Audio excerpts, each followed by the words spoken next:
seconds. I have LinkedIn just flat out turned off now, by the way. I turned it on because I thought it was accidentally turned off. You did? Yeah.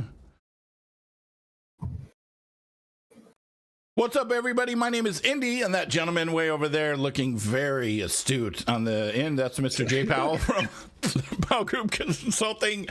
And welcome to Indie Game Business. Today, our special guest is Tronster. Hey, everybody. Tronster everywhere. Every social media account is Tronster, and believe it or not, that's his name, which is pretty awesome. I want to know what your parents were thinking when they named you Tronster.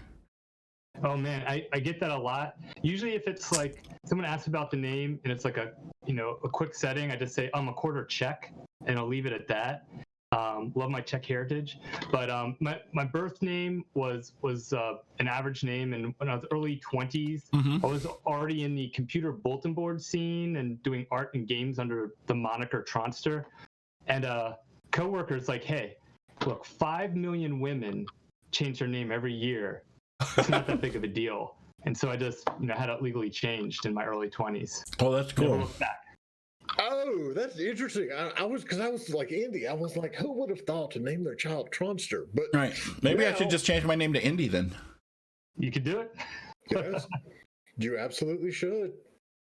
That's interesting. So tell us how you got into the industry initially, and then walk us through what you've done, because as I've said, you are partially responsible for thousands of hours of my life that I no longer have. So, but walk us through everything. Okay, I'll try not to. I'll give the medium version. Into games. I grew up 80s and 90s. Loved arcades. Wanted to make games. So I went to college at Ohio Wesleyan University, computer science, to get a good foundation. As soon as I got out of college, I applied to EA and all the major publishers and studios. Didn't have any experience, so I didn't hear back or just got rejections, and had a mountain of student debt. And so got a job outside of the industry making computer-based testing. So if anyone listening has to take a certification exam at an ETS testing center, you probably used a really boring non-game product I made in the late 90s, early 2000s with a great team. And then, I don't know, after a while, a friend of mine's like, hey, you really should check out the Game Developers Conference. I'd start reading Game Developers Magazine. And I thought, maybe I'll start to plug myself into this world, and signed up as a conference associate because, holy cow, it's so expensive to go there. And even with a corporate job, I still was taking a week of vacation time off to attend, but airfare, hotel, the $2,000 badge, even in the early aughts, was like, so being a conference associate, saved a few $1,000s there, and instantly connected me with like 400 people who were either in the game industry or were students or other people just looking to break in. And that started my connection with the industry. After a while, I did some consulting, and then I had a job making backup software, which was even more boring than making computer-based testing.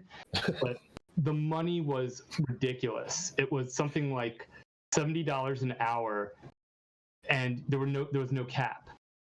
But I had my soul was like gone. It was like I felt very empty inside. The CEO was pretty much a jerk, and I found out there was an opening available at Breakaway Games on some AAA title. I had no idea what it was.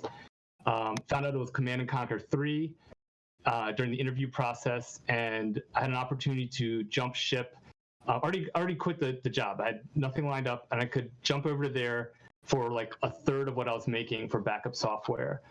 And it was like the best decision I ever made. It was like I could still keep the lights on at home, but I was working on Command & Conquer.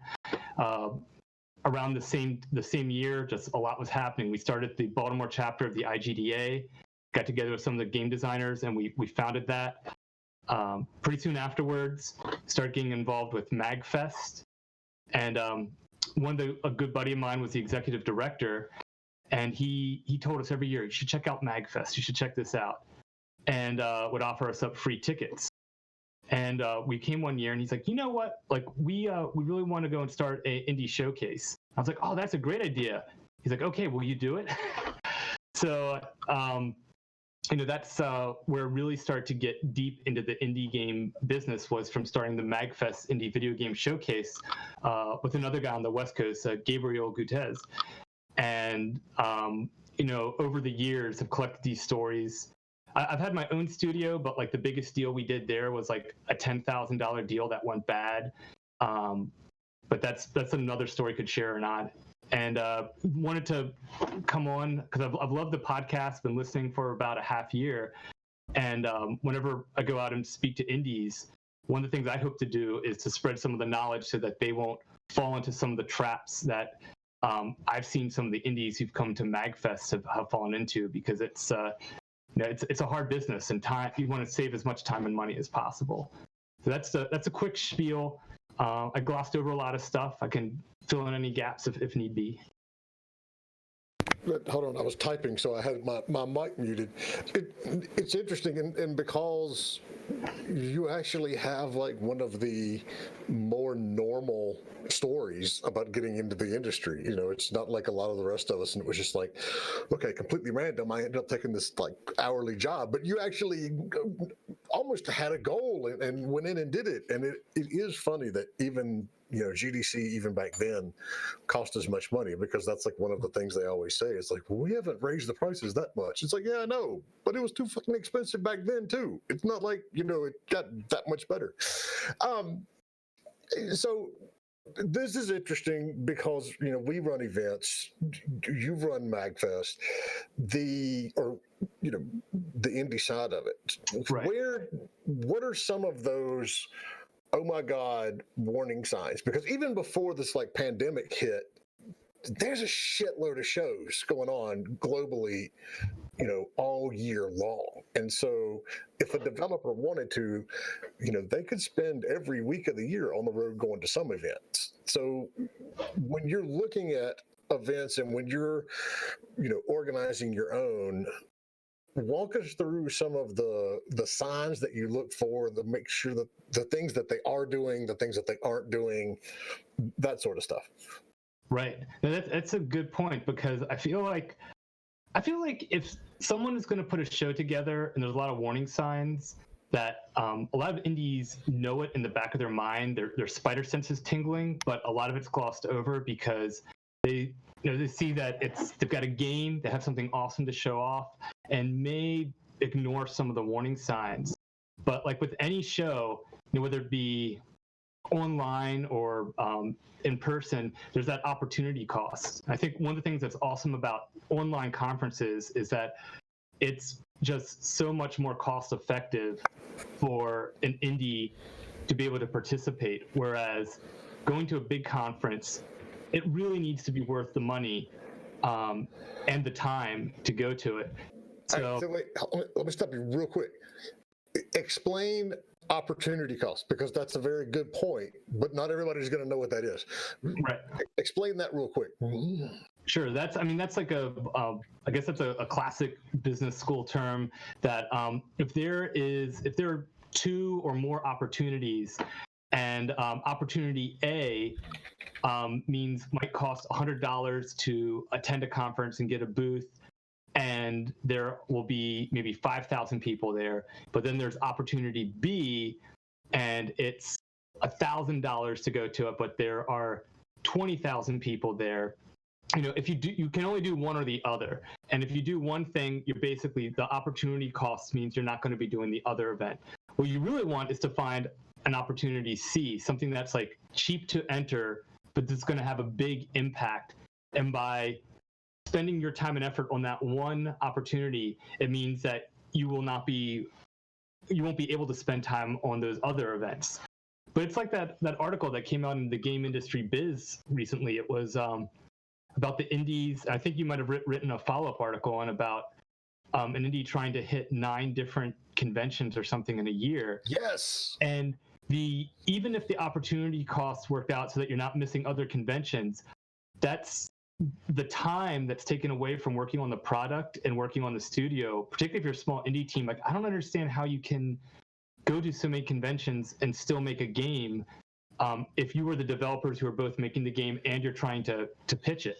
That was an extreme example, because even when I read that, I'm like, how in the hell are you justifying 9 conferences? And yeah, I mean, you're right. There was an article, and then I did a follow-up article. We talked a little bit about it last week, but yeah, go ahead. Sorry.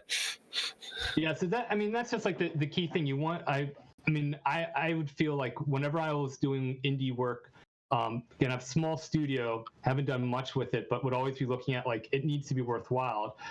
And so like one of the things we do for MAGFest Indie Videogame Showcase, that MIVS, we call it, is the component that I helped found, and they're help oversee in another capacity, but there's some other department heads that now run it and are doing an excellent job.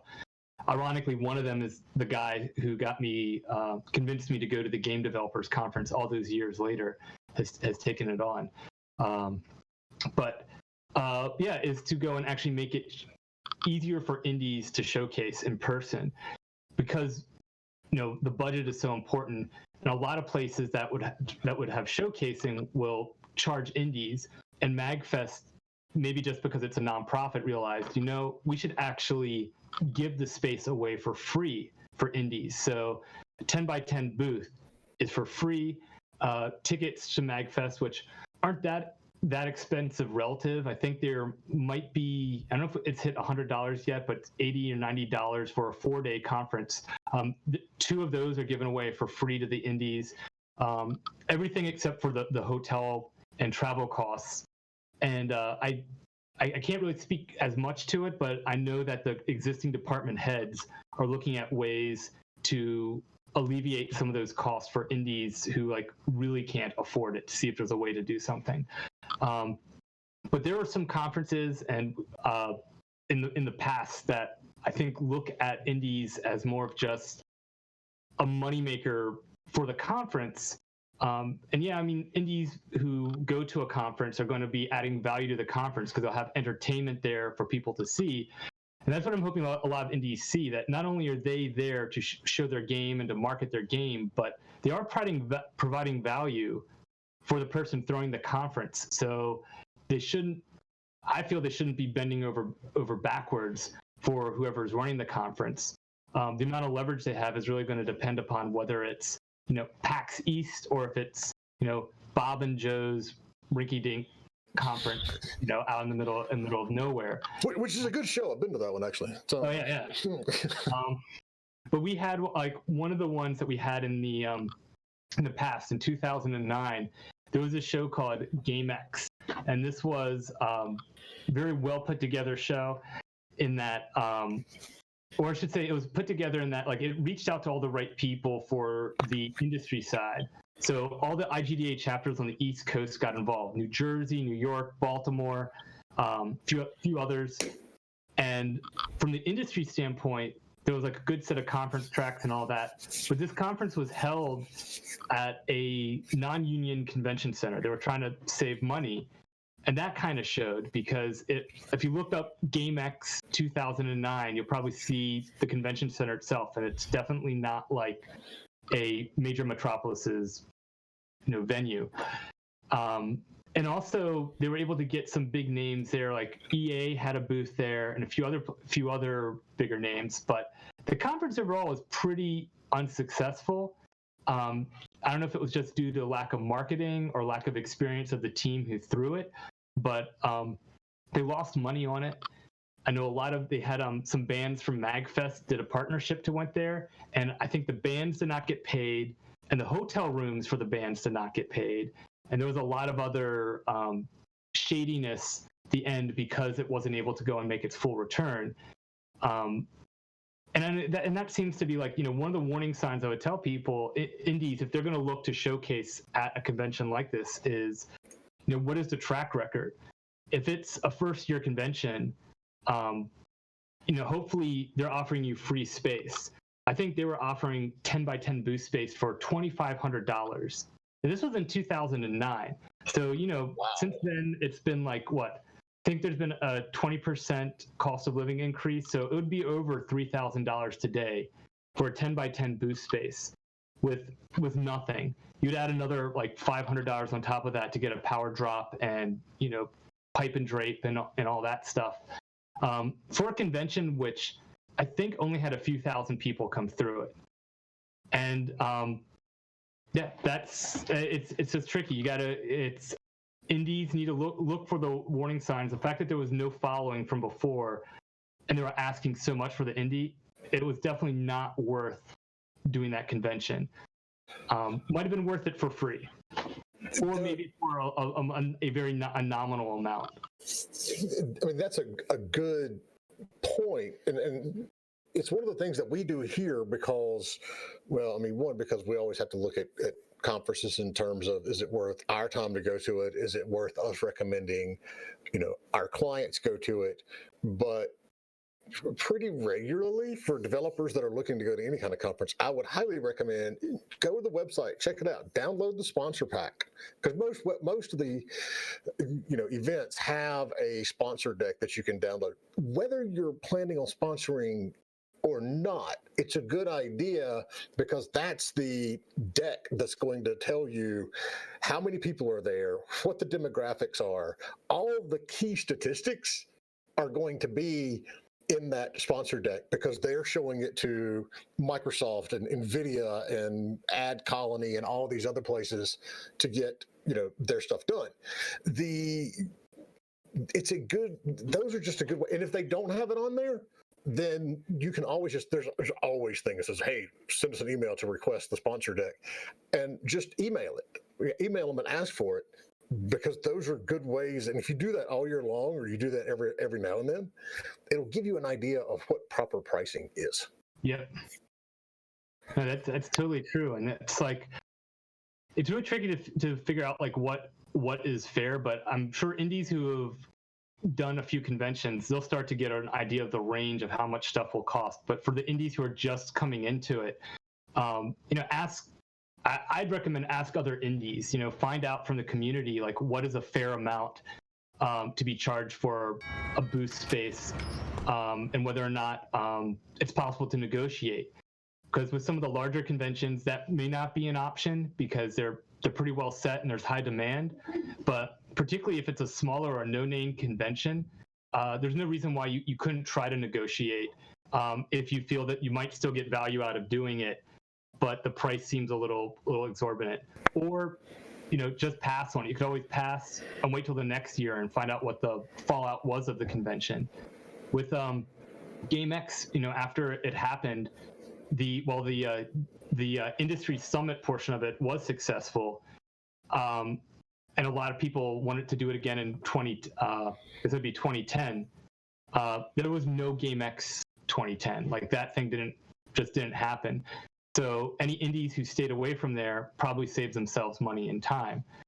The problem is, it's like, this is not just an isolated incident, because there's conventions like this happening all over, and I only know the ones that are happening around my area, around Baltimore and along the East Coast. And it seems like every 5 years or so we have another convention coming up. I don't know if I should mention the VGU one as well, but let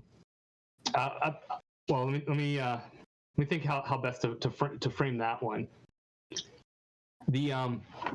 So in 2013, or maybe it was early 2014, some guys came out of nowhere and they approached MAGFest, and they approached the Baltimore IGDA, and I was a chapter chair at the time, about wanting to throw a convention in DC. These guys, they'd had a brick and mortar store. It was like back when like gaming stores were pretty big. I think it's something GameStop's trying to do now, where you would like go in and you play video games on nice rigs that you wouldn't need at home. And so they said they had a vision for this game convention. They had already signed a contract with the DC Convention Center, which is not rinky-dink, by any stretch of the imagination. It's a very nice, posh, top-of-the-line convention center. And at a coffee shop, they were pitching myself and one of the we had an indie group at the time here called BIG, Baltimore Indie Gamers or Game Developers, and they're explaining what they wanted to do, and like, you know, right away all the like warning signs started going off, and I'm like, wow, I've heard this before. And I'm telling them, and like once they finished the pitch, I said, okay, this is great, but 5 years ago, you know, I was involved with something very similar, and all the numbers that you're saying here are all the exact same numbers I heard back then, except their numbers were higher in terms of like budgeting for marketing, and your numbers are higher in what you think the expected attendance is going to be. And you know, they looked kind of surprised, and I was like, look, I can throw you guys the deck that we had for Game X and tell you why it didn't work out. They're like, oh yeah, definitely. So they got the Game X deck. We explained how despite the amount of marketing, that they needed to be 1 or 2 orders of a magnitude bigger for that show to have brought in the people that they wanted. And I think I asked the guys for VGU, I said, like, well, what is the minimum amount of attendance you're going to need to break even? Because we're going back and forth. They still want our involvement. And I'm like, I really don't want the Baltimore IGDA involved in this. But, you know, I definitely, if like, I understand that this is grassroots. They're doing it from the start. So if they can do this in a way that is not taking advantage of the indies and that we feel like is not going to be a total disaster, we want to give support. It's like, how many people, like, what would you need in terms of ticket sales in order for this to be successful? And they said 4,000. They're expecting 20 to 30,000. That's the number they threw out, but they said, we just need 4,000 sales. And I was like, all right, when we get closer to the date, show us your sales. If you have over 4,000, you know, we're all in. We'll do everything we can. I will speak it up to all the other local IGDA chapters that I have connections with personally. And they said, okay, yeah, that's great. And then when the time came around, I said, hey, can you guys show me the sales? It's like, oh yeah, we're over 4,000. It's like, okay, well, how can you show me? Like, no, we can't. That's proprietary information, or, you know, they would say something, and it's like, okay, I think this is not the thing for us. And we were right. Well, that sounds a little obnoxious there. Oh, we were right.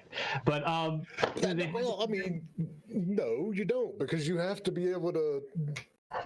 You've proven your thesis. I mean, so no, don't worry about it. Yeah, you are right. Yeah. Go with it. It was I didn't go to the convention. Part of me almost wanted to buy a ticket just to see it, but I was like, nah. And Washington Post covered it, and there was they did a piece on there, and I think the title was something like, if you build it, they will come, right? ?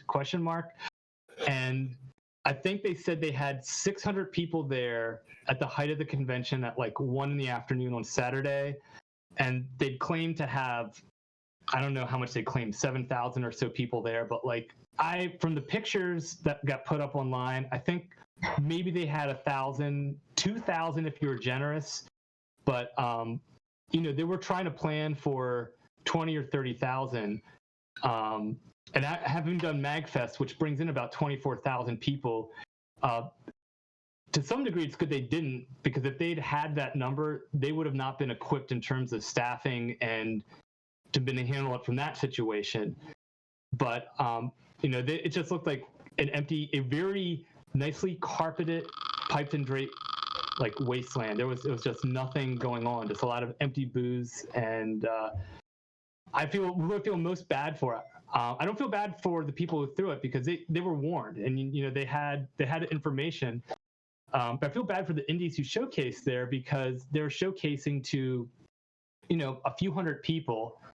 I think they had to pay for their spots. I don't know if the spots were given to free. I think maybe at the end they might have, just to get more traction there. But I think some indies actually had to pay for their spots down there.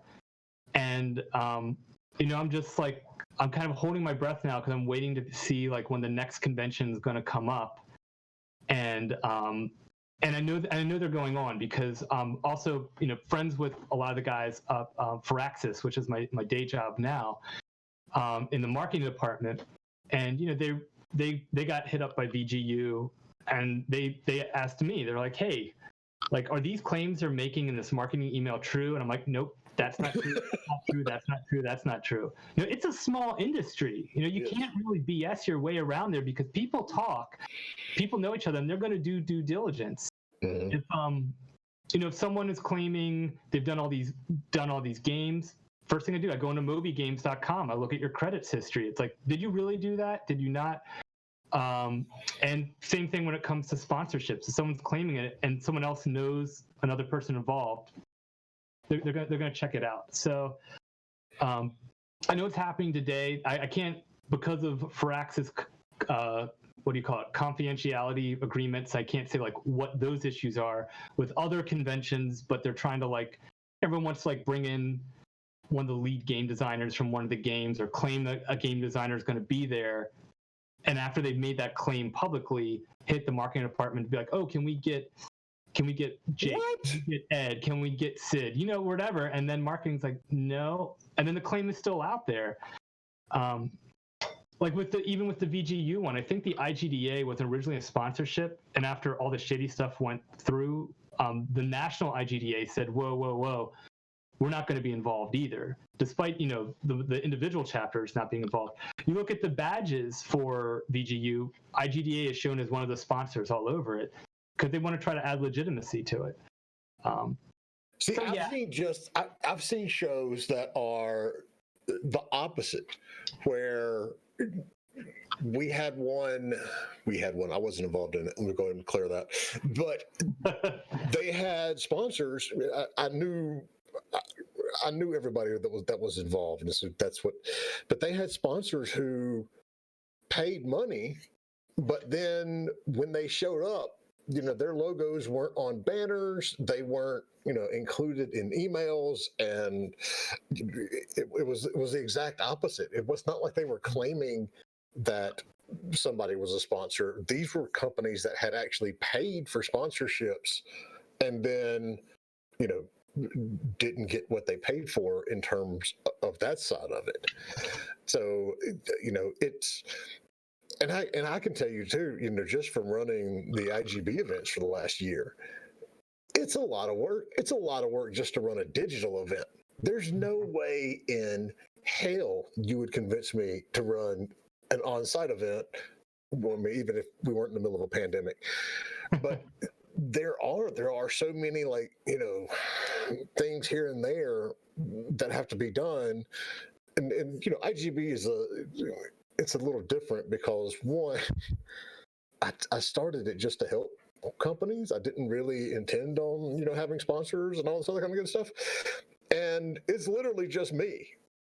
I don't pull resources from the Powell Group to run this podcast, to run our events.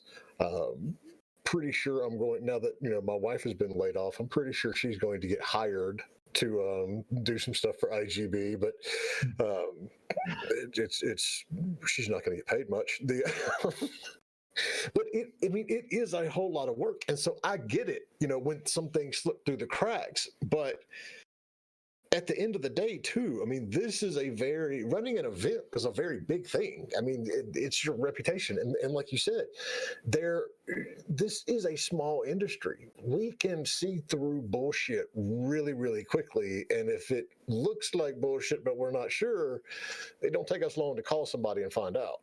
Right. That's the reality of all of this stuff. And I think, I go back to that article the other day where the developer said they were going to 9 different conferences, and part of me just is like, how are you justifying that cost as an indie dev? And we broke it down a little bit on one of the shows recently. It's like they had 4 international flights, 1 halfway around the world flight, jump over from mainland Europe to the UK, and then 3 events in the EU.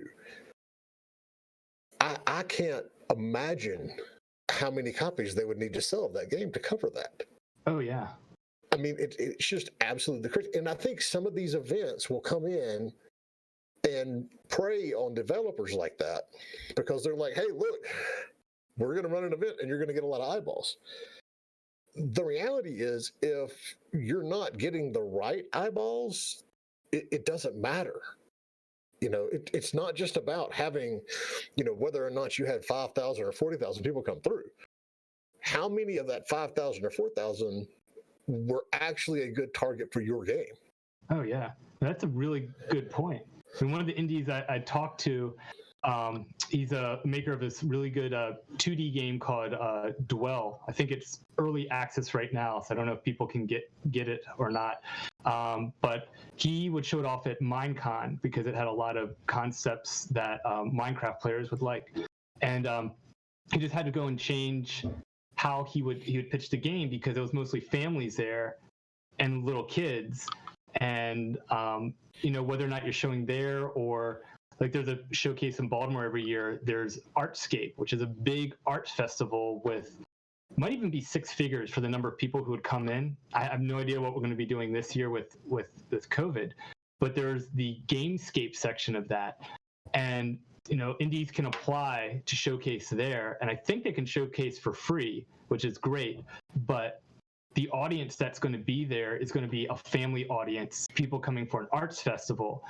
So even though there might be thousands of people who'd be going through any of the days when showcasing, if you're making a horror game or a game with an adult content or something that's not going to be family friendly, it probably wouldn't make any sense to go and sign up for an Artscape or Gamescape like convention, because no one's going to buy your game. They might look at it and be like, oh, okay, that's great, or look at it and be like, oh man, cover your eyes, Billy, don't look at what's on the screen there. And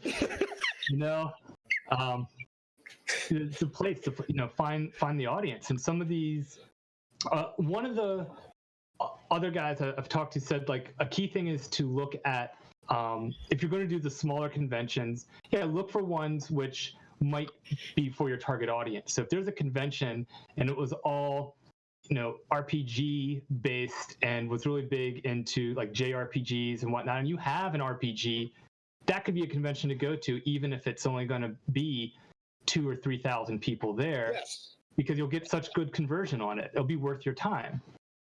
That's definitely a good point. Just because it's a convention doesn't mean it's equal. And even with some of the bigger conventions, I mean, you look at what like all the big dogs are doing, EA, Take-Two, Ubisoft, and all. They're not hitting every convention. It's like it's strategic because it may not make sense to go and showcase a game at every different one. So it may not be bad to do one bigger convention for an indie, at least for the networking, at the very least, just to meet people. And that's like the worst thing about this pandemic is not meeting people in person. See, that's another one of those things, though. I mean, one of the constant pieces of feedback, even before we hit pandemic phase, when we were doing the events last year, was I would get developers go, well, these digital events aren't going to work because you miss out on that opportunity to randomly run into people. And you just answered your own problem right there. You're basing a decision on whether or not to spend $200 or $10,000 on whether or not you will randomly run into somebody. Yeah. And there is so much networking that you can do now. No, you're not. So let me clarify. You are never going to replace the person-to-person, human contact, hanging out in the bar aspect of going to a conference. But if you're looking at it to go network, you need to have a really good idea of who you might potentially be networking with. And how big is it? It's like, I don't go to, these big parties at conventions anymore because, one, I'm old, and two, it's like they aren't a good place to network anyway, because the music is so damn loud you can't hear yourself think. And by the time a lot of them kick off, everybody's been drinking for 5 hours, so they're half drunk, or fully drunk. And it's one of those that you just have to be really aware, really cognizant of who's going to be there, both from a consumer side and from a exhibitor, other attendee side, because you don't base your decisions on whether or not you might randomly run into somebody at a networking event. Right. Yeah, I think a lot of FOMO goes around, and that's what may drive people want to hit the events. It's funny you said about like, the networking and the parties. I remember one of the last GDCs I've been to, because you hit conventions less in general, just having a kid. But yes, you do. was I'm trying to. I don't even remember who it was for. I don't know if it was Stardock or Eve Online, but it was some event. Had went the previous year. It was a good event, and the line was crazy long. And just waiting in line and looking forward to getting to the party. And I just strike up a conversation with the person behind me, and we were having just such a good conversation. And the line was taking so long. We're like, hey, let's go around the corner to a bar and just get a beer and chat. Yes. And it was so much more worthwhile than getting in to the place with, I love the techno, love the beats, but it was much more worthwhile to just like sit down in a bar, drink a bit, chat with the guy. And it's those type of opportunities which are going to be most worthwhile because you remember them, you know what you're talking about, you can hear each other. The way I got my job at Firaxis was actually from just walking by someone else at a convention that I'd already had known, but it wasn't at a party. I wasn't trying to go to something bigger. One thing I'd left out on my story, and this maybe will give hope for anyone who's trying to get, maybe who's trying to go to a bigger studio or even maybe a smaller indie studio but doesn't get in. I'd applied to Firaxis 3 times in my career before I actually got into it. The first time was when I first got out of college and had no experience, and they rightfully just rejected me. And the second time was, I don't know, a few years later. But the third time I wasn't even planning on it, but I went to the GDC and found another friend through some random non-gaming group like Ultimate Frisbee or whatnot. And he's like, hey, you should apply. Flash and C++, you should apply. And I was like, I don't know what's the game. He's like, what's an unannounced title? It's like, okay. And it ended up being XCOM Enemy Unknown. And but it was persistence pays off too. So, if there's a bigger studio, whether it be 100 people or 10 people that you want to get into and you don't get into it, I would say for a general advice to indies, I say is like, don't be disheartened. Just, keep working on your chops or finding your skills and, try again in a few years. The timing just might not exist.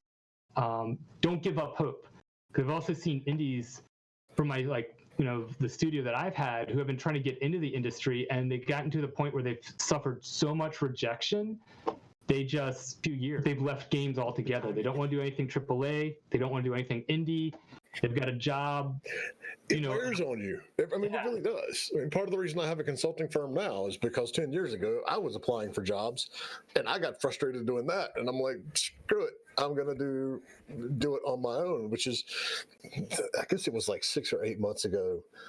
I saw some guy on LinkedIn. He had this long post about how they recruited this person and they interviewed him and then they offered him the job.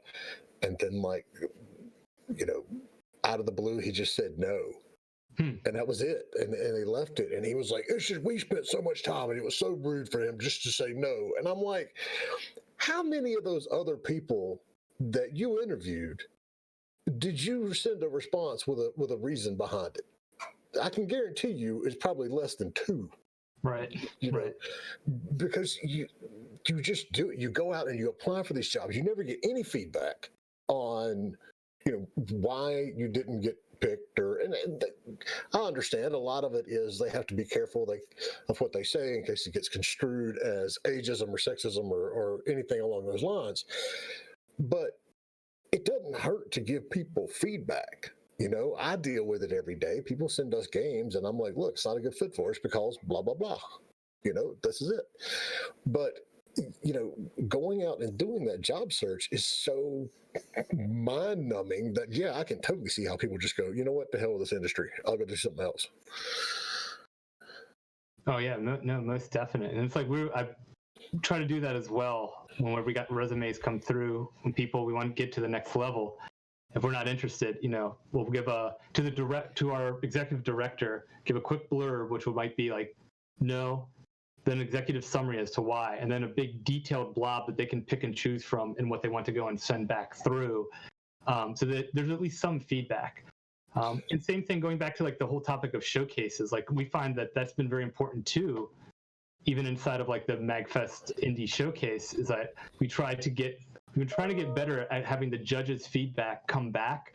It just can be particularly hard when some of the judges, which are volunteers, will be brutally honest, and it's they're telling someone their baby is ugly, and so it's like we want it to be constructive, but it may not be. Some of the feedback may not be the most.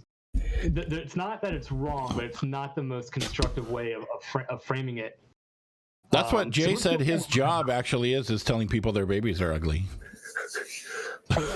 That's what job is that? Jay's job. That's what he's been saying for months and months and months. My job is telling people their baby's ugly. That's great stuff.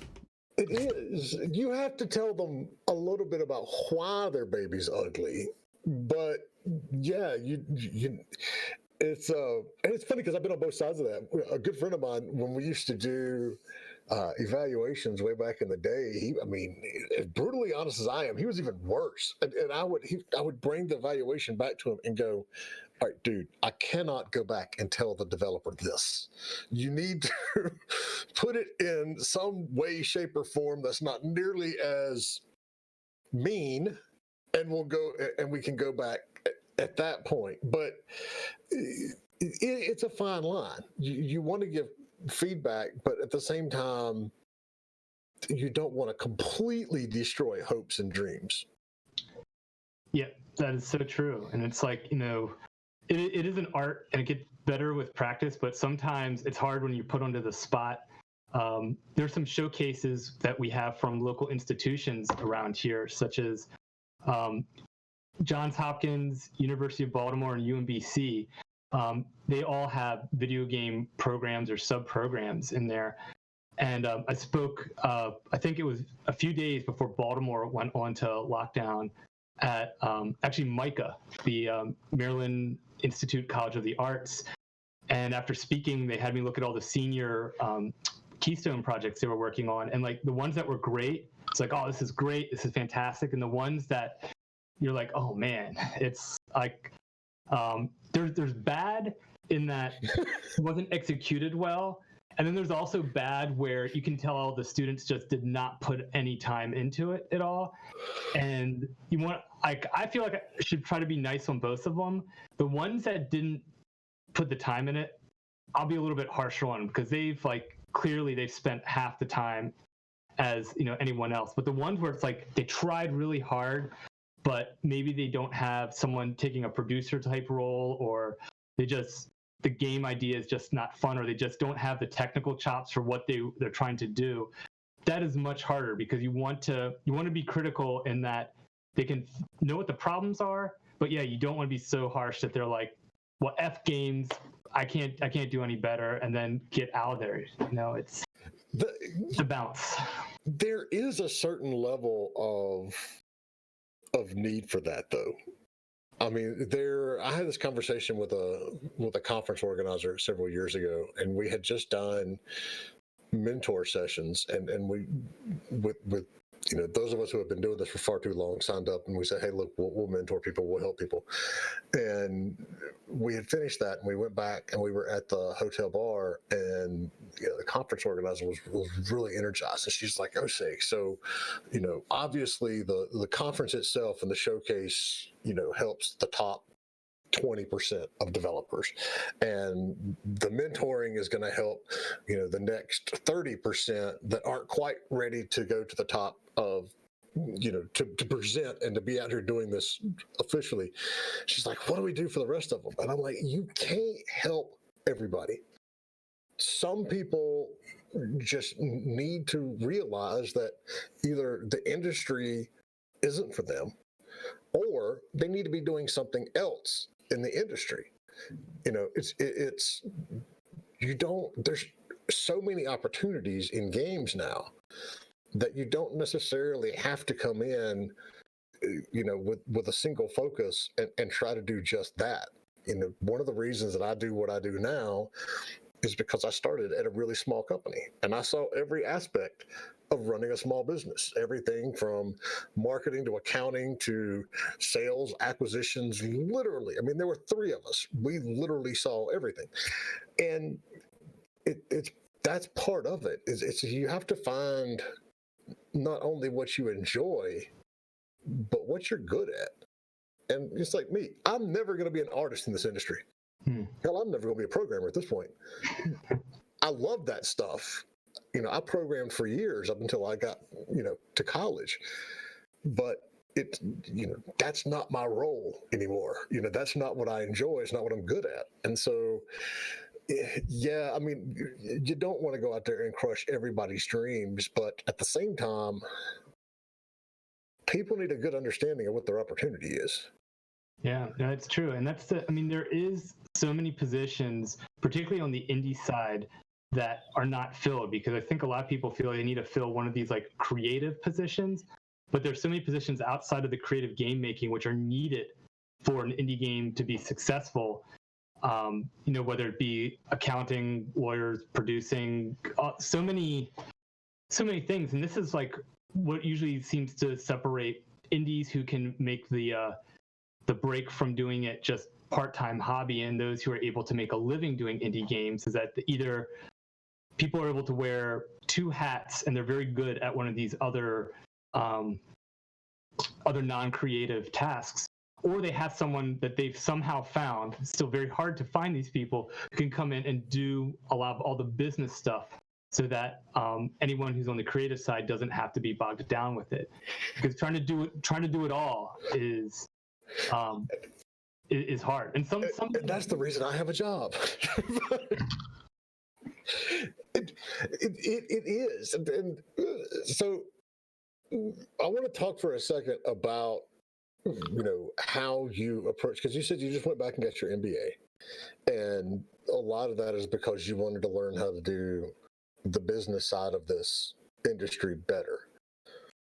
With the work that you've been doing with MAGFest, what are the things that you constantly try to do? And yes, I am fishing for advice for our own event.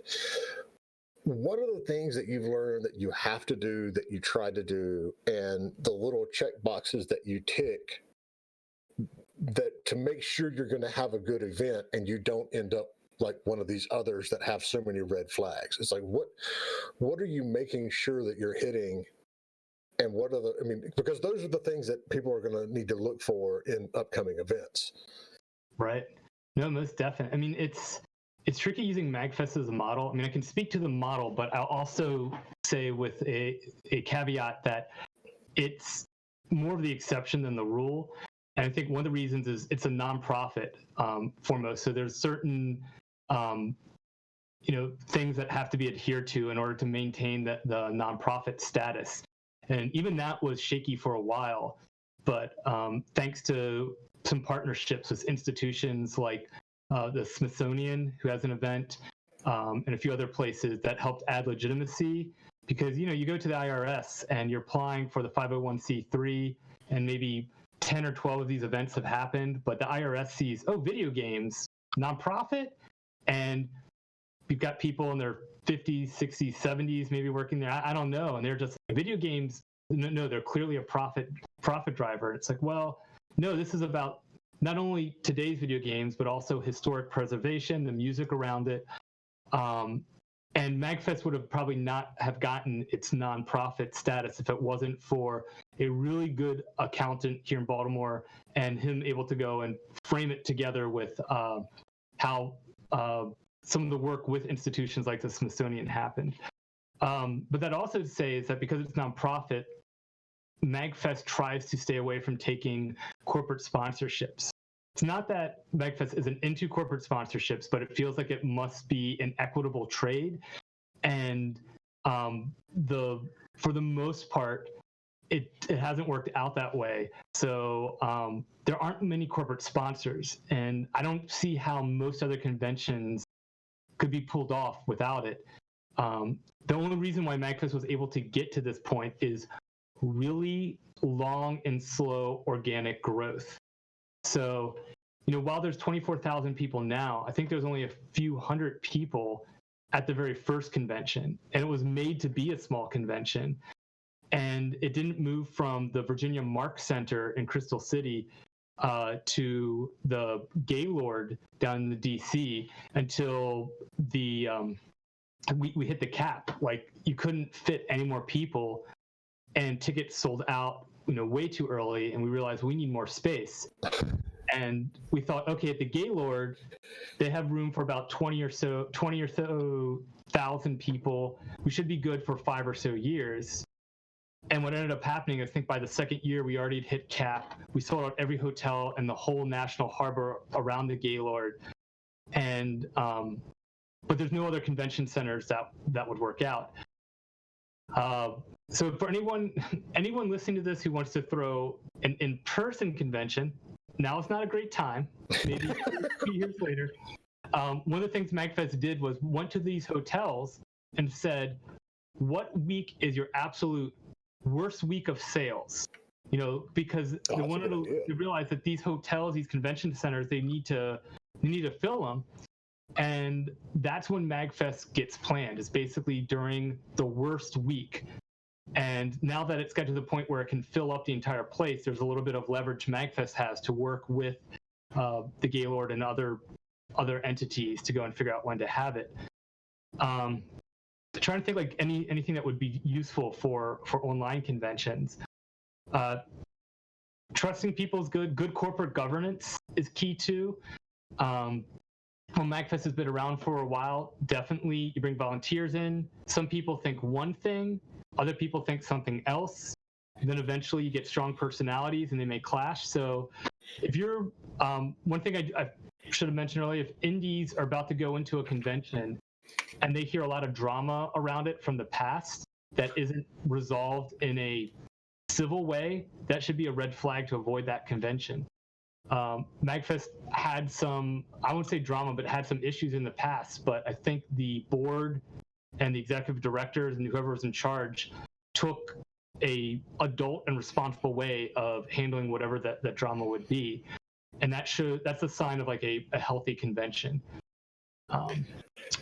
So going back to your sponsor question, or statement, it is interesting because I think you get in a situation where, and this is part of the reason a lot of these real life events are in so much trouble right now.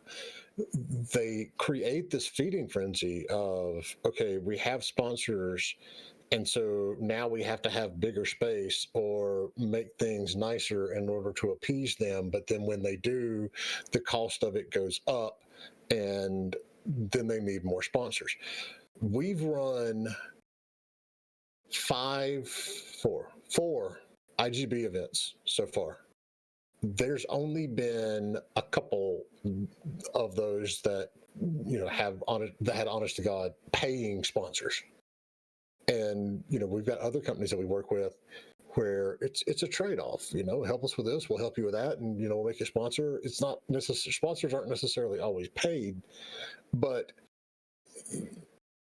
and I'll call out on this. When Pocket Gamer announced their first digital conference a few months ago, it just set me off to no end because they said, well, we have to have these pricing mechanisms. We can't give them away for free, and we have to do tickets this way to cover expenses. There are next to no expenses for running a digital event.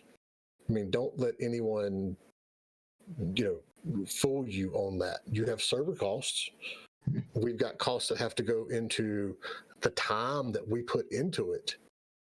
But, the reason that we charge money for tickets is because when we gave them away for free, we had a bunch of people sign up and not do anything. And that just makes everything look bad, which leads to people going online and going, hey, I bought tickets to this thing, but nobody was actually there.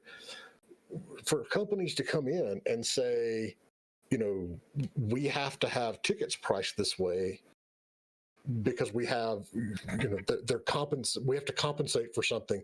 You don't. Okay, digital events, they're not free, but you're not paying for, conference space. You're not paying for catering. You're not hiring, hundreds of people on staff, even if some of them are volunteers. There are 90% of the costs that go along with having a physical conference don't exist when you're doing digital. And don't try to tell me they do, because I've been running these damn things for a year. And so it was one of those that when they announced that, it really pissed me off to like no end. It's like, okay, that's just simply not true. So what happens is all of a sudden they have all of these sponsors, and they're a special case because they've had relationships with people for years, with the physical events. And I also know it's important to them because all of these conferences, the traditional conferences anyway, are in serious trouble right now because they run, you just don't make a lot of money. You don't profit. Nobody gets rich running these conferences. They're expensive to put on, and so they're expensive. The money isn't just there.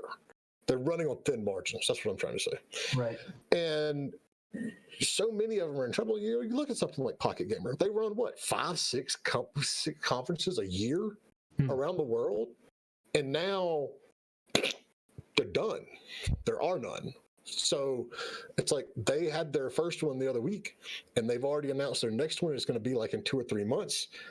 And I can tell you from experience, summertime is a shit time to run, these conferences. It may be different this year because the problem we run into with a summer event on the digital side is that there are so many other events going on. Well, that's still the same. I mean, we've got a free link that you can go to and see all the upcoming events. And there's like 20 some events going on before the end of August. So you still have that, but you also have, you got to keep in mind, Europe tunes out July and August. They're not there. They're on holiday. Now, this is going to be different this year because ain't nobody going on holiday, but it's a tough time to do it. But we're seeing these traditional conferences in many ways trying to overcompensate. And so the problem, that we've seen, this isn't speculation, is you have a digital event, you go out and you have all these sponsors because one, you're used to having sponsors, and two, you got a big overhead that you're trying to cover, to make your conference work. Well, then you've got obligations to all those conferences. And it's one thing when you say, okay, a gold level sponsor is going to have their logo on the signage and, they'll be printed on the program. That's passive sponsorship. You're not badgering anybody with that. It's like, yeah, you walk through and everything's got, an NVIDIA logo on it or a Sony logo on it, but you're not standing there poking people going, hey, Sony sponsors this. Sony sponsors this. When you go to digital, you don't have all that. You don't have, a lot of signage. You have a finite amount of space that you can put sponsors. We cap our sponsors at 3 sponsors now. That's it. We don't have any more because, as we've seen now, these shows that have a shitload of sponsors start sending a shitload of emails. And it's annoying, and it drives your customers off. I constantly say our newsletter from the Powell Group and from Indie Game Business is as large as it is and does get the click-throughs and things because we don't have a lot of sponsorship shit in it. We're not going to people and saying, hey, buy this, buy this, buy this, buy this, because, we send that newsletter out to keep indies updated on this show and on news that they need to be aware of. But you get into a very vicious cycle when you start getting bigger and bigger and bigger, and you have more and more sponsors, and then you have obligations to those sponsors. So you got to keep getting bigger and bigger and bigger. I think, next year, I don't think we're going to have any conferences the rest of this year. I'll go ahead and and say that. Gamescom got canceled yesterday because Germany said no large gatherings until at least the end of August. Wow. So Gamescom's gone. That knocks out DevCom. The probability of GDC pulling off their August event is 5%, 10%, maybe. Then you've got the situation of, if San Francisco or the state of California allows them to do it, how many people are actually going to want to go? I don't. Right. I'm not going to be cool getting on an airplane in August. I don't think we're going to see a lot the rest of this year in terms of physical conferences. And the companies that are going digital, it's not a matter of just going, hey, look, we're going to run some, videos on Twitch or Skype or Zoom or Teams or whatever. It's not that easy. Running digital events is different than running a physical event. And it's just part of my rant. The whole sponsor thing versus how big your show is got me started on that. But a lot of these companies that are just like, okay, we're just going to run a digital event. Shit's not easy. That's not the same. I mean, so let me toss this back to you then, Tronster. So you get to look at this from a lot of different angles. You've been an event organizer, you work at a major AAA studio, and you also, have indie dev experience. What are you looking for when you look at some of these digital events that are coming up?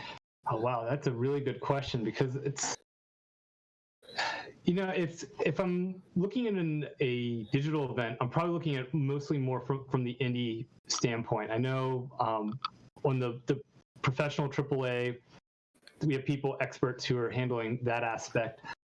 And, one day I hope to still put out some small form games in the indie side. So, I'd be hoping to go and meet other indies, people who'd be either interested in collaborating, for the marketing standpoint, actually testing. And I don't know if this is an aspect that's been in any of the digital the digital meetups yet, but when a game's about to go out, one thing that's useful is the tactful way of someone saying the baby is ugly. And a lot of the big studios will rent a place, you have the one-way glass, you have people play it, and either marketing or sometimes even the game designers will one-way glass and get the feedback from the players playing the game. And this will be done by the studio or the publisher or a little bit of both. And indies don't have that option so much. They only have the option of presenting the game at these conventions and then getting the feedback from the players. But then having to take that feedback to be useful, they need to apply the appropriate filters. If it's a little kid, it's from their perspective. You might get an unfiltered one, but if you're at a convention and you're the game developer itself, you present it yourself as a game designer, and someone's played their game, they'll be like, oh yeah, this was really great. And you got to read between the lines, because if they say it's really great, you're like, oh, well, do you want to try this other level I made in this game? And they're like, oh no, I'm good. You have to think, okay, maybe, you're just, they're patting you on the back, but they really don't think it's so good. By having an intermediary, a third party who is not the actual game developer, present the game and actually say, I did not make this game. I'm doing this on behalf of the game designer. I want to get feedback. That can be invaluable for indies. And there's probably opportunities to do that at some of these online conventions. But again, yeah, not quite. It's new territory. To me, it's new to territory. I know to you, this is old hat. You guys have been doing this, for a while. And I'm kind of curious to see what can be done to provide value for indies through a service like that. Maybe even playing the games. I don't know if that's possible, but even if it's just looking at trailers or whatnot and getting some feedback, some honest feedback that an indie can use would definitely be helpful to them. All right, so there's two things. One, if you want, for those of you out there listening, and if you want concrete empirical evidence of what Tronster's talking about when it comes to what somebody is going to say to you as the developer versus what somebody's going to say to someone who's not the developer. There's a show on Netflix that I discovered because the school nurse recommended the kids watch it. It's a kid's show. It's a kid's science show called Brain Games. And there is an episode where they take like 4 kids and they watch a video of a woman singing. And one group is told, watch this video, write down your thoughts. It's anonymous. Nobody's going to know who wrote it. We want your honest feedback on this. And the other group is told, watch the video, and then the artist is going to come in and we're going to share. She wants your honest feedback, and we're going to share it with her, right here. And obviously it's 2 groups of kids, 2 different groups of kids, but they have a camera filming the whole time, and the thoughts of all the kids in both groups is the same. The woman can't sing. It's not that great. But the feedback to when they said, this is the anonymous one is blunt, brutal. You're not that good. It wasn't impressed, blah, blah. And the other group was, oh, well, I kind of liked it. It was obvious. It was completely different. Then they take it a step further, and after, they've written down what they thought, the kids that were told it was going to be anonymous, they have it written down, and they said, the guy goes, okay, let's just read it, here between us. And before they start doing it, they're like, oh, wait, hold on, she's here. And they bring her in live, and it's a woman who actually, she can really sing. But the look on the kids' faces, it's just like, oh, shit, we just said, now we're going to say to her face that, and they start bullshitting their answers. It's like, because what they wrote. And then they're like, oh, well, I said, that's not what they said. You are always going to get that. So there's the empirical evidence. It's called Brain Games. It's on Netflix. It's actually, even for grown-ups, it's fairly entertaining. That is one of the things that was brought up in that article on Games Industry Biz, and that I responded to. And we talked a little bit about it with Justin last Friday. Getting that feedback from the show floor, from players coming up and playing the game while you're there, is somewhat valuable. Obviously I have a more cynical side of it, and I look at things in terms of, it's just like, yeah, okay, so what, there's 20,000 people coming to it. How many of those are actually going to be interested in your game versus a show that you can go to that has 4,000 people, but 1,000 people are like really, really rabid about this stuff. You don't, when you're at a physical event, you don't know who's coming through. Is this person standing in line to play your game because they saw it streaming, or they saw it, the video that you have at the front of the booth, and they think they're interested in it? Are they standing there in line because the line to play, Zelda was like wrapped around the building and they need something to do? Are they standing in line to play your game because their friend is standing in line to play the game? You get feedback. How valuable that feedback is hard to say, unless you specifically start tuning, you have somebody standing there with them. And if they're playing your game, you're asking them questions like, so what else do you play? And if you've got a game that's, a 4X game like Civ, and they're like, well, I really love action RPGs and visual novels. Well, your feedback on my 4X strategy game isn't nearly as valuable as, the guy next to you that, plays all these games and they really love, the genre and all this other stuff. You have to know who's going to be there. The other aspect of it is, how many people are going to be coming through. It's hard to quantify. I don't put nearly as much, credence into, well, we get a lot of people coming through. because those people are, inherently defined by who had a ticket, who had the money to buy a ticket and the time to go, and where are you. Feedback you get on a game in Boston is going to be different than feedback that you get on a game in Germany or in Japan or in South America.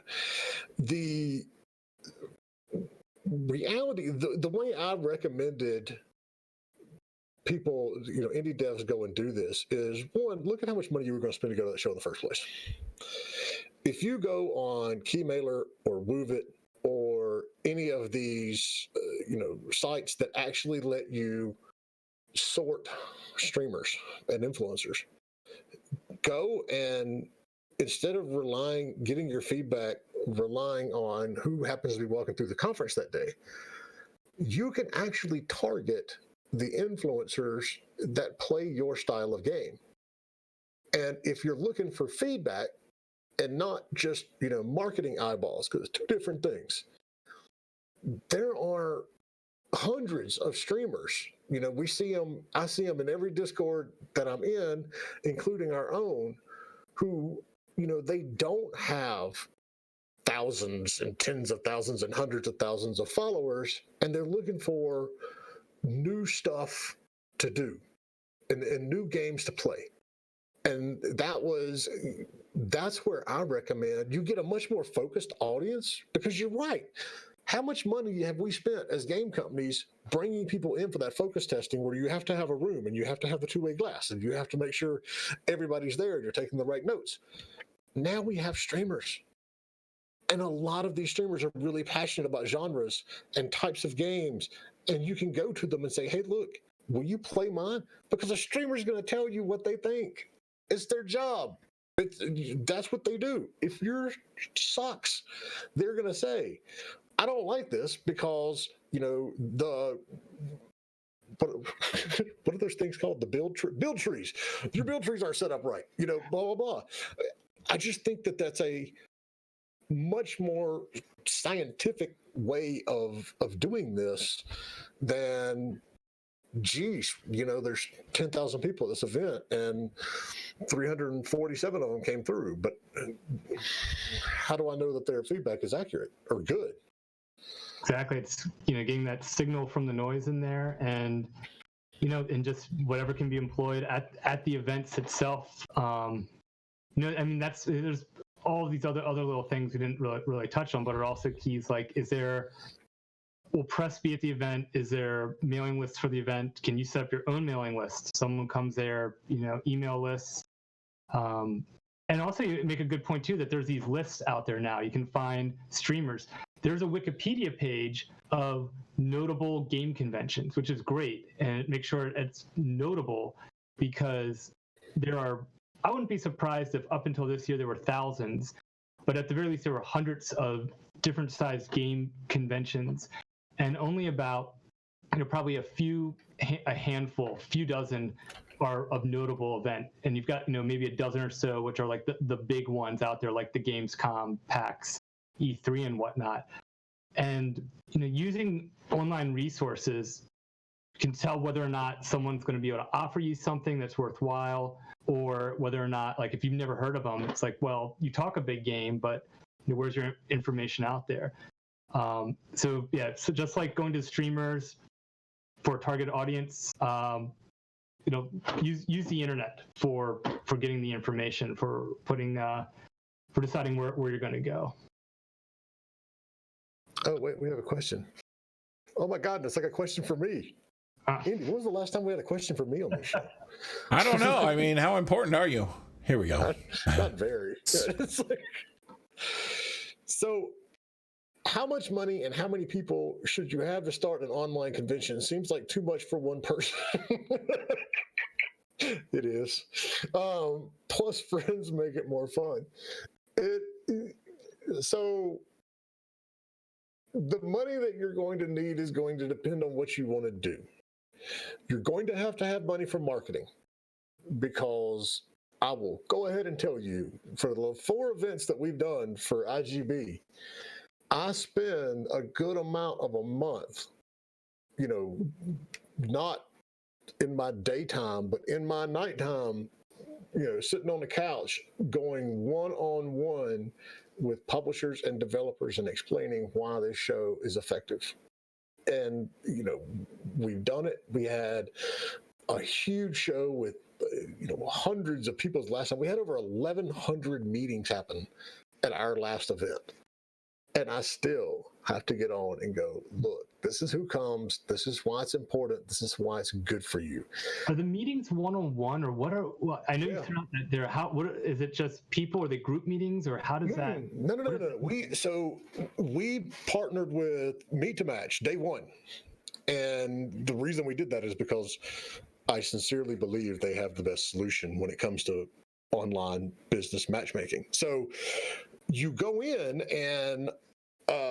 All right, so I'm going to put on your Firaxis hat. You're BD at Firaxis now. I need a switch code, by the way. Anyway, you go in and you say, okay, I'm looking for. I have this, Civ 7, and we're not owned by TK. We're just 2K. We're just going to pretend that that's not real, and we need to go find a publisher. You can literally go in and say, I need to find a company that is publishing games on PC. And it will sort the list for you. And it will say, here's,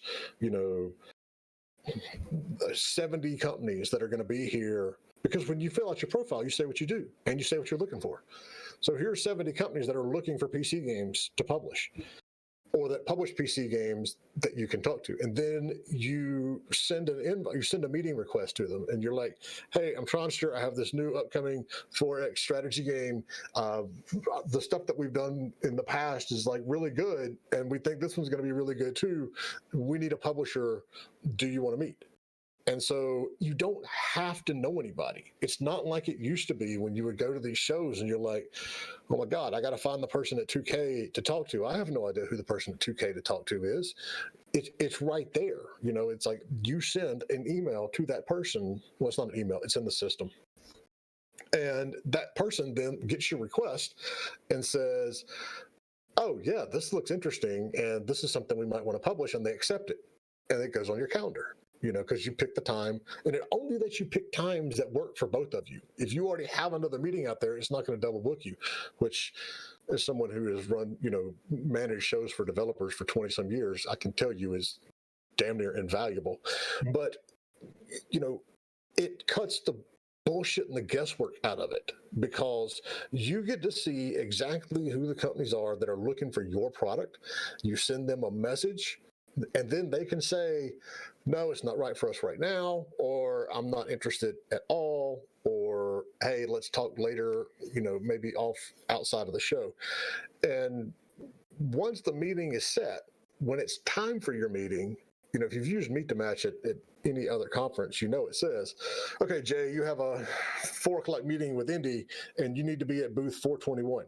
Well, this says, Jay, you have a 4:00 meeting with Indie, and click this link and you get on a video call. And then you go directly into a one-on-one call. It's not, group calls. You're not automatically chunked into some random pool of people to possibly meet with. It is absolutely very direct. You can do your own research, find out exactly who you need to meet with, send them a message, and boom, you're either going to meet them or you're not. Nice. Where was I before we got to that point? Oh, on the question. So it is a lot. It is a lot for one person. There are a wide variety of these shows out there right now. If you go to, I posted the link earlier to the list that we have of all the upcoming digital conferences that we know of. And if you are running a digital conference or you know of one that is not on that list, there's even a handy dandy little link at the bottom of that list that says, here, click here and send me an email and I'll get it on there. So yeah, it is a lot for one person. I can testify to that. But it depends on, it's like, yeah, if you use something like Meet to Match, there is a service fee that goes along with that. That's why I said it's not completely, running an online conference isn't completely free. You're either going to need a meeting system, which you have to pay for. You're going to need to develop your own, which I would not recommend. Or even if you're doing, some of these ones that we see now are indie pitch or showcase things. And so you'll need a Zoom account. You'll need whatever you want to use, some sort of video software to be able to, show these games and play these games live. And you're going to need somebody behind the scenes making sure it's working. And that's the catch when it comes to the ones that are just basically streaming games all day. There's nothing wrong with that, and it's extremely valuable because yes, indie teams are missing out on exposure, and this gives them exposure. But you got to have somebody sitting behind the scenes going, producers, like literally what indie does for us. Switch to this, make sure this person is lined up to do their next presentation. Is their audio working right? It's not like you can just put it up there and say, okay, everybody hand out your Skype address and do a bunch of talks. There is stuff that goes into it. How much money you need to start one just literally comes down to what you want to do. If you want to send me an email or hit me up in the Discord, I'll go into as much detail on this as you want, because we help studios do this. And so, yeah, it comes down to what you need. The thing I would keep in mind is you need, just like your game, there are so many of these digital events that are popping up now. You need to make sure that yours has an actual, unique selling point. Why is somebody going to go to my indie game business event versus going to, a Pocket Gamer event or, another event? One, we've been doing these longer than anybody has. And two, I will absolutely sit down and go one-on-one and show you that our meeting system is better than any of the other ones out there. And that's it. Make sure you've got something unique to do and meet about, and make sure you know how to do it right. That's the bottom line. Thank you.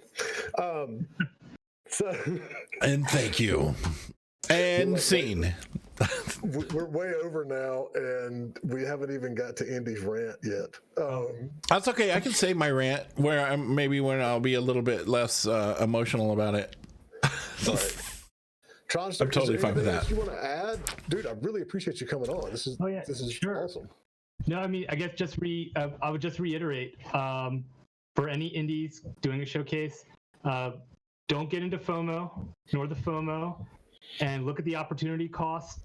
And your time is worth something. So just factor that in when you're picking whether you're doing this online or in person.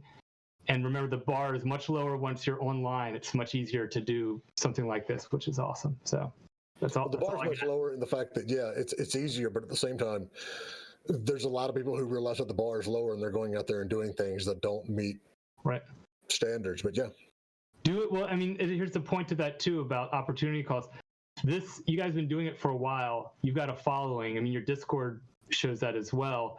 You're not a fly-by-night operation who's just trying to throw something together, or a bricks and mortar, convention place that's trying to transition, but overcharging for it. So, I think the same thing holds true when you're doing online. You don't have to do all online, even though it's easier. It still may not be worthwhile. But if look at the history, look at people who are throwing the event, and if they have a following, and it looks like the audience is going to resonate with your game, then move forward with that. That'd be my 2 cents. I agree. Can't wait to read it now. India, I'll let you do our announcements. Our announcements.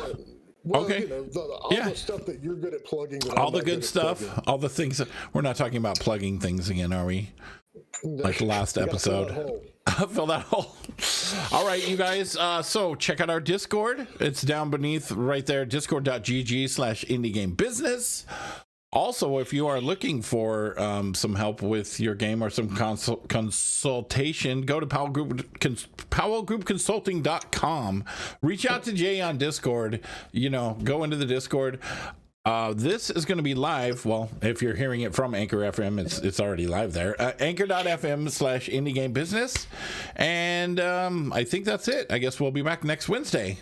I'm sure we'll have something interesting. Feedback on your games. Indy and I do that occasionally. When we get 2 or 3 games coming in and people say, "Hey, look, will you give us live feedback?" We will tell your baby that it's ugly. Yeah, I mean you're rolling the dice there, but we have no problem actually doing the live feedback. We're not going to shit all over your game, but we will give you like honest feedback. We'll take good things. Is better than no sales. Right. Yeah. Yeah. That's true. That's true. And just remember, you know, what is the thing they say? It's like, God, what is that saying? Someone was just saying it, you know, about someone's baby. What was it the other? Now I lost it. Never mind. It was like holding on to it, falling in love with an idea, and just like, this is what the idea is, and not accepting change. Right? What was that? There was a saying for that. Somebody just said it on Wednesday. Dude, I don't even know what I had for breakfast this morning. What did you have for breakfast? I haven't had breakfast yet. Did you have your pint already? Or? No, haven't done that either. All Dude, right. one more time. What was that kids show to watch also? Brain Games. Brain Games. Okay, thank you. Oh wait, shit. Hold on, Tronster. Now you got me worried.